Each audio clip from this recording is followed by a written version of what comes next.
Hello and welcome to the mid round report. I don't actually know what I'm calling these, but basically, we finished the first round games for the Unlimited Power League, and now it's time to spend some more money and modify the decks. The first round went pretty well for me. I ran the Vader blue lineup here against Ryan's red Grievous, and Darth Vader just eats battle droids to pieces. And so strategy from that sense, I think that we're going to see a shift in Ryan's game plan and move away from the droids because of Vader's ability. That being said, we may try and jump ahead of him in that meta just a little bit and swap out our leader to something that's going to be a little bit better against maybe clone troopers because that's kind of where I'm thinking he's going.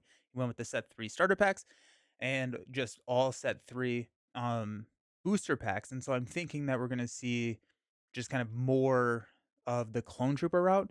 And Vader can handle the clones a little bit better, but if he goes Ahsoka, I think that we are a little bit slow for an Ahsoka aggro deck. And if I were him, that's where I would go. I would kind of go with, just to the face. And I don't necessarily know if we are fast enough to do that. So we're gonna open some packs. We are currently at around $4. $15 gets added to the bankroll this round, so we're up to about $19. If we can open 4 packs by selling some cards, I think that may be the route. Or what we'll do is we'll open 3 packs because we do want to just kind of build the card pool out so we can make those strategic shifts during the game or during the rounds um, when we need to. But so we're at about $19 and we're going to open some packs. I'm gonna start. We're actually gonna start. I'm gonna open a Shadows of the Galaxy pack for $5. Mainly because it's fun. I don't know why, but I wanted to open a Shadows pack. So $5 off the bankroll. We'll see what we get here. Um, the leader that I could see myself going with is Maul. I've been doing some testing with Maul, just same deck, just switching Maul out for Vader. Maul's a little bit quicker. I think Vader fares better against the droids than Maul does, but Maul, that mid range, deploys on 6. He's got that overwhelm, and so you can clear like enemy units and also apply pressure to the base. So we got Han here. We got Death Watch, Reckless Gunslinger. When played, deal 1 damage to each base. This is more of an aggro card, something that I'm not necessarily at this point looking to push into. We got Rickety Quad Jumper. On attack, you may reveal the top card of your deck. If it's not a unit, give an experience token to another unit. Okay, that's kind of interesting. The Wheelay Pirate Gang. The Heroic Renegade. Alrighty. Okay, so we got a grit unit. It's a 1-drop blue. This probably makes it into the deck. It does have the bounty whenever Ryan would take it out, he would get to draw a card. But the grit and the 1/4 drop on turn 1 seems pretty good, especially if we are sticking with Vader, because we have to play a little bit under curve with Vader's ability because it does cost 1 resource. So if we use the 1 drop, we can honestly ping him. I don't think that's the best option. But a 1/4 is pretty solid. Got the Y-Wing, Smugglers, Twin Pod, top target. Get to heal 4 damage from a unit or base. I think there is actually a an option here for top target, especially if Ryan is going a little bit more aggro than me. Then being able to heal from my base does feel pretty good. Especially if we are going to lean into Maul. And Maul does want to take units out because of that overwhelm ability. And so anything with a bounty gets a little bit better at that point. Bo Katan, Frozen and Carbonite. It is a rare. It's a Wild Rancor. 6/8 overwhelm when played, deal 2 damage to each other ground unit. Hilarious. It's a double aggro card. I'm probably not doing that. And then we've got a hollow. The client's hollow. I like this a lot. This is actually a really nice pull for our deck because it does give the bounty. We have more healing. We do have the shielded. It's a 2/5 on a 3-drop. It That's gonna make it into the deck, I think, regardless if we stick with Vader or if we do go to Maul. So pretty solid pulls for us now. We're gonna go and spend $5 more and open a Twilight pack. Just again expanding that card base, or that card pool a little bit. Give me a showcase. Oh, there's the mall. Okay, so that's nice because mall, I mean, they're 30 cents, right? But every little penny matters, I think. So opening a mall here means that we do not have to spend any of our bankroll to buy a mall leader. But yeah, so this is what I was talking about. Action attack with a unit. It gains overwhelm for this attack. And then it deploys on 6. He comes in as a 6/6 with overwhelm, and every other friendly unit gets overwhelm.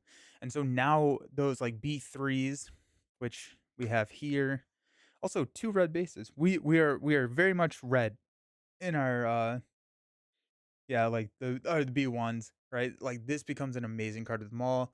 5 5 damage on a 3 drop is a little weird because there's not many things that you need to trade, and it's always going to probably die, unless, like, we hit a moisture farm or something with 0 attack.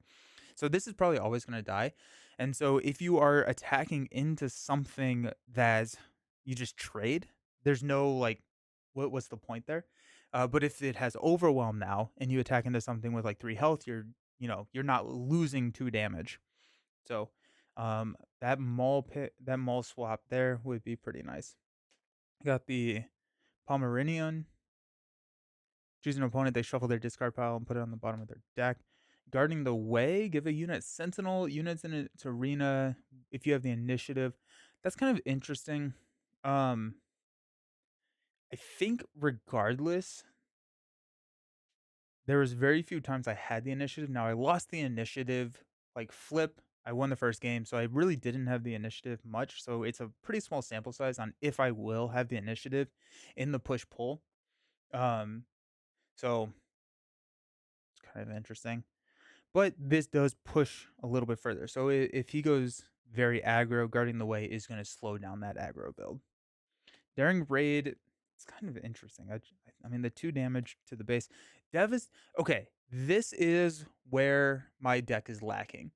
I have some fairly nice like drops on the heavy end of the cost curve, way over on the or way too many units or cards on the underside of the cost curve, and right there in the middle is where we're struggling. And so when I see something like this, that's what we're looking for. So it's a 5/3/5 with grit.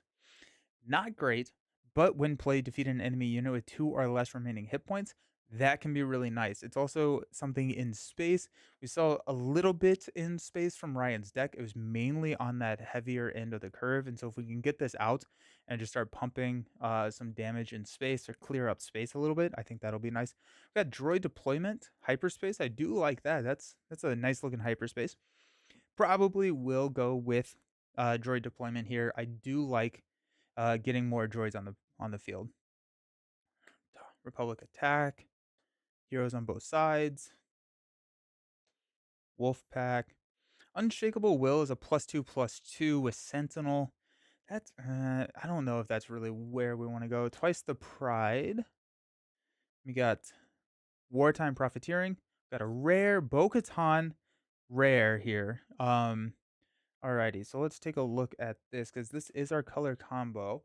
It's a 2-cost aggression villainy 2/3 while you control another Mandalorian unit. Maul's not a Mandalorian. No. Not at this point in his career. He gains overwhelm and saboteur while you control another trooper unit. It gets +1/+0. Tokens are trooper units, and so if we do have those token units on the field, we do get the +1 attack there. Another Mandalorian, we're really just not going the Mandalorian route, so that's going to be a little bit harder to put into the deck. It is a okay-ish 2-drop at a 2/3, and if we have that trooper, it's a 3/3, which is nice. So we'll see if there is space here, but again, that lower end of the cost curve, the cards that we have a lot, right? So it may swap in one something, but then we got a clone commander Cody. I do like I do like Cody. I do like Cody. Okay, so we're around $9 now without selling anything. We don't really have anything that is super exciting to sell, and so let's go ahead and crack open one more pack. So we've got another Twilight pack here. It's gonna leave us with $4. I don't want to float too many or too much money here, mainly because it's just lost efficiency at that point. So we'll probably open this, potentially sell something to open another pack, or maybe round out that middle of the cost curve with some singles. So we got this. We got Count Dooku. Alrighty, so you play a Separatist unit. Sorry, the Crystal Cities is just a very pretty card, I think. Um, from your hand, it gains Exploit 1. Interesting. And then Count Dooku drops on 7. He's a 5/9 Overwhelm. The next Separatist card you play this phase gains Exploit 3. That's interesting. I don't know if he's, and I don't know if I have the cards to support that. Got a Tactical Officers, Corvette, all of these Heroism. We don't need the Heroism units. Of course, on Guard with Ambush, on Coordinate. Okay. Series Officer. When defeated, deal 2 damage to a base. I kind of like it. It's a 2/1. You're trading the damage there, which is nice. Outspoken Representative, Political Pressure, Droid Starfighter. It's a 1-drop 1/2 Saboteur. It just seems so. I don't know. It just seems kind of weird. It's not a super exciting card. B1 Security Team. Vader eats those alive. Steadfast Senator. Obi-Wan. Aether Sphere. Bold Resistance. Give me a legendary. It's a rare, unmasking conspiracy. Discard a card from your hand if you do look at your opponent's hand and discard a card from it.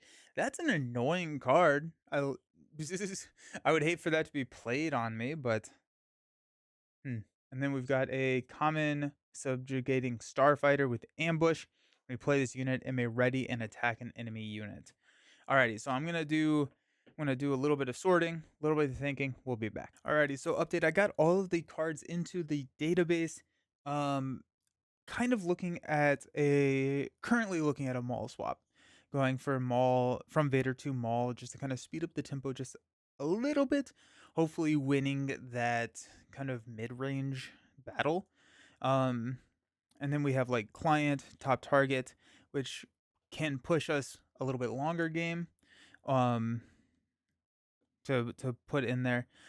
Kind of thinking about swapping out the Mahdi's, and then the lightsabers. If we're not running Vader, we don't need the lightsabers really. We can't. It's still like a pretty decent 3/1, which we could think about, especially with Maul now that we have Overwhelm. Maybe it is worth keeping those lightsabers in. This is what I have to think about, right? Kind of looking at adding these to the mix. I did make a couple of sells. I sold the Wild Rancor. It was not too much. Unmasking and Foresight, which is something that we opened last time. This netted us about $1. But basically, our bankroll is now up to around, if I can see it on my screen, 541. So we do have enough to buy another pack. At this point, I am just going to go with another pack, hopefully pulling something that can get us in there because I'm a gambler at heart. So these are removed from the collection, and then we are going to spend $5 to open. We're going to go with another Twilight of the Republic pack. Let's see what we got. Not 100% sure what I want to pull here. I'm just kind of looking for diversity, and I think if we can get 2 decks going, we can start to get really kind of cheeky with what we bring to the table each week. We got an Obi-Wan Kenobi. So as a action, we can heal 1 damage from a unit. Control 6 more resources. He deploys. He's a 4/7 Sentinel. On attack, heal 1 damage from unit. If you do, heal 1 damage from a different unit. I'm not super excited about the Obi-Wan leader. I think that's all of the color bases now. Got the B2 Legionnaires. Old access code. When played, if an opponent controls more units than you, draw a card. It's a +1/+0. Trade Federation Shuttle. If you control a damaged unit, create a battle droid token. That's kind of interesting. That can make it in there. It's a second turn drop for a 2/3. Like Militia. Bold Recon Commando Saboteur. It's a 3/4 for 3. And if we are going to Maul, we don't need to prioritize the villainy units, which is kind of why I dropped Mahdi out. I still think Mahdi could make it in there, but he just trades way too easily with tokens right now. And so we saw it in game 2 of round 1 where a token just took out Mahdi while Ryan had the initiative and I didn't get to ready anything. I was like, okay. Uh, oh, multi-troop transport hyperspace. Now we are talking. Okay, so we do have a multi-troop transport in the deck currently. It is not the most exciting unit, but if you exploit 2, you can drop it on turn 2 because you reduce that cost down to 3. Then on attack, you create a battle droid token. So this is the engine. If we can get the engine going, then we can have more units that we can then exploit and then push into it.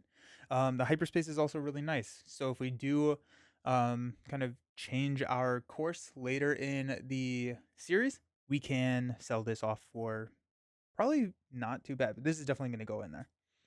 Got the droid cohort. Another droid deployment. I think that's our third droid deployment, which we will probably use. I do want to kind of utilize the exploit. I think it's a fun mechanic. Favorable delegate, prisoner of war. We got a synchronized strike. Got a vulture interceptor wing. This is going to be our legendary. It's a rare. The invisible hand. Alrighty, sweet. Okay. So when played, create 4 battle droid tokens. On attack, exhaust any number of friendly separatist units. Deal 1 damage to the defending player's base for each unit exhausted this way. This would be at the high end of our curve at 8. There is no exploit. It's a 4/7 in space, which is nice. Ryan played this and it was pretty scary. Getting those 4 battle droid tokens on the field is not insignificant. And so I think the invisible hand probably does make it into the deck, pushing that curve up a little bit. And that does make me kind of want to go back to Vader and play more of a control game. What's our hollow? It's a Reckless Torrent. Coordinate. When played, you may deal 2 damage to a friendly unit and 2 damage to an enemy unit in the same arena. We get that if we have 3 or more units. Okay, cool. I think we got some interesting decisions. I think Invisible Hand, droid deployment. I would say the troop transport makes it in there. And Vulture Interceptor Wing. We are going to go ahead and grab the Vulture Interceptor Wing. It's a 4-drop in space, so it's kind of that middle of the curve that we are currently lacking in the deck. And on attack, given enemy unit -1/-1. If Ryan still is going with the battle droid tokens, which he has the invisible hand, which I believe came in Grievous' starter pack, so it may not be something that we are or that he feels the need to continuously play because he pulled it from a pack. If he is still going with the battle droids, that clears a battle droid, so that can be pretty nice. Yeah, I think we're gonna figure out how to. We could go Trade Federation Shuttle. The Trade Federation Shuttle actually probably does work in this deck as well, especially if we're going with Maul, because what we're going to be trying to do is using like multi-troop transports and things with higher health to overwhelm and stay on the table. And so we will probably be attacking into those units more so than, well, not maybe more so than what we were with Vader, but more so, right? Because we get that ability, or we get that added benefit. And if we have the Trade Federation shuttle in our hand, we can make sure that we can set it up so that we can overwhelm, attack into something, then drop the Trade Federation shuttle, which gets us a battle droid token, which gives us that unit advantage for the exploit.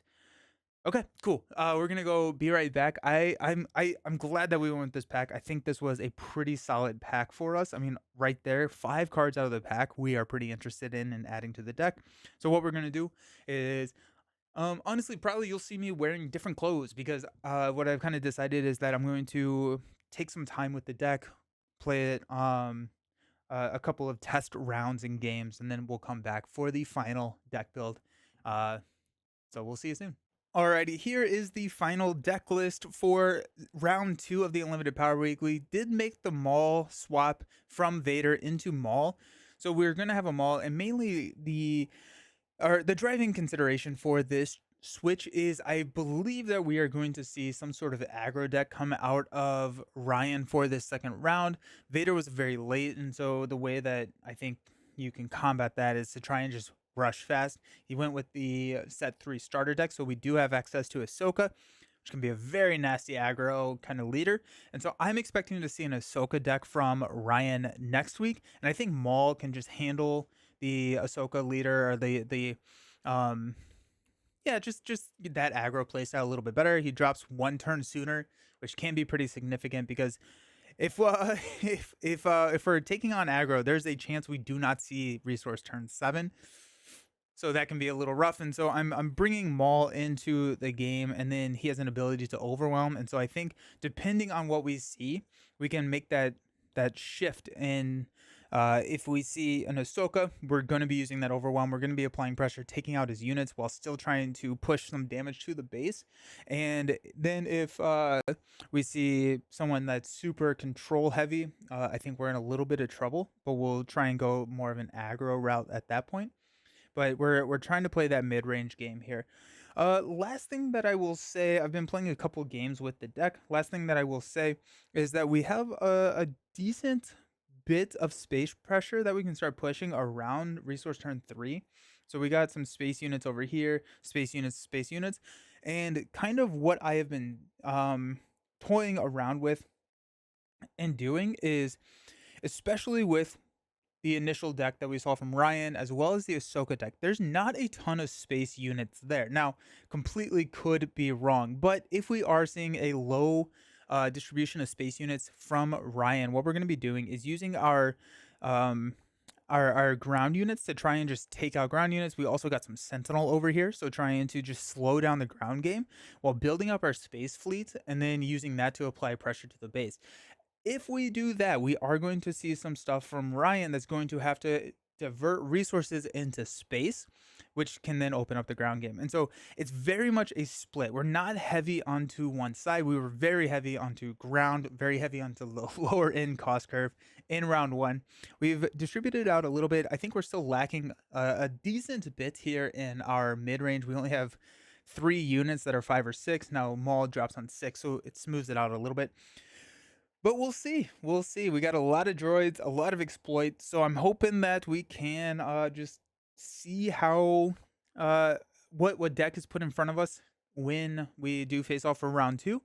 Either switch to a little bit more aggro if we do see that control, but I'm guessing we're going to see an aggro, and I think we're going to hard counter here with Maul with the overwhelm and still apply that pressure. I'm also just really excited to play Maul. He is one of my favorites. So that is the deck. The link is going to be down below in the video description, so check it out. And yeah, I'm looking forward to it. So make sure that you follow along because we will be posting the gameplay of round 2 here very soon. Appreciate y'all. See you soon. Peace.